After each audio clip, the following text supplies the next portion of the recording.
খবরে নজর রাখবো। ওসি টালা ও সন্দীপ ঘোষকে সিবিআই হেফাজতে নিতে পারে এমনটাই জানা যাচ্ছে। আপনাদের জানিয়ে রাখবো, সিবিআই 3 দিনের হেফাজত চাইতে পারে। আজ সন্দীপ ঘোষ অর্থাৎ আরজি করে প্রাক্তন অধ্যক্ষ টালা থানার ওসি অভিজিৎ মণ্ডল, টালা থানার ওসি অভিজিৎ মণ্ডলকে আজ আদালতে পেশ করার কথা রয়েছে এবং আদালতে পেশের পর সিবিআই 3 দিনের হেফাজত চাইতে পারে এমনটাই সূত্র মারফত জানা যাচ্ছে। সিবিআই নিজেদের হেফাজতে নিয়ে জিজ্ঞাসাবাদ করতে পারে, অর্থাৎ আরজিকর কাণ্ডে রহস্যের জট খুলতে আরো জেরা করতে চায় সিবিআই আধিকারিকরা। নিজেদের হেফাজতে নিয়ে জেরা করতে চায় সিবিআই আধিকারিকরা। 3 দিনের হেফাজতে চাইতে পারে সিবিআই আদালতে, এমনটাই কিন্তু আবেদন করতে পারে সিবিআই আধিকারিকরা, এমনটাই জানা যাচ্ছে।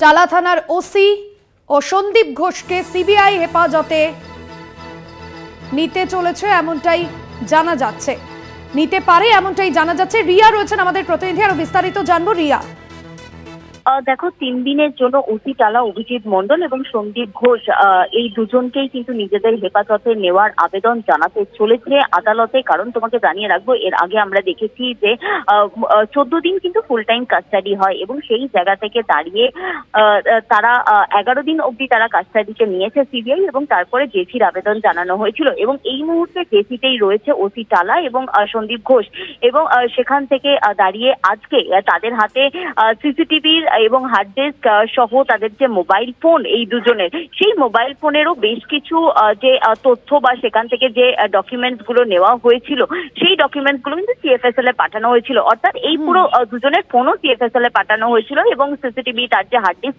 সেগুলো সিএফএসএল এ পাঠানো হয়েছে এবং সেইগুলো ইতিমধ্যেই কিন্তু সেখান থেকে সেই রিপোর্ট ইতিমধ্যেই সিবিআই এর হাতে এসে পৌঁছেছে। মূলত সেই কারণের জন্যই এই দুজনকে জিজ্ঞাসাবাদের প্রয়োজন রয়েছে এবং তাই নিজেদের হেফাজতে নিতে চায়। ফের আরো একবার যে 3 দিন বাকি রয়েছে সেই কারণের জন্যই কিন্তু আর কিছুক্ষণের মধ্যে কোর্টে যে ভার্চুয়াল প্রোডাকশন হবে, এই দুজনকে ভার্চুয়াল ভাবে প্রডিউস করা হবে এবং সিবিআই তারা কিন্তু আবেদন জানাতে চলেছে যে আর 3 দিন বাকি রয়েছে, সেই 3 দিন যাতে সিবিআই কে নিজেদের কাস্টাডিতে দেওয়া হয়। এই দুজন ওসি টালা এবং অভিজিৎ মণ্ডল এবং একই সঙ্গে সন্দীপ ঘোষ, এই দুজনকে যাতে সিবিআই এর হেফাজতে দেওয়া হয় সেই আবেদনই জানাতে চলেছে সিবিআই। ধন্যবাদ জানাবো রিয়া।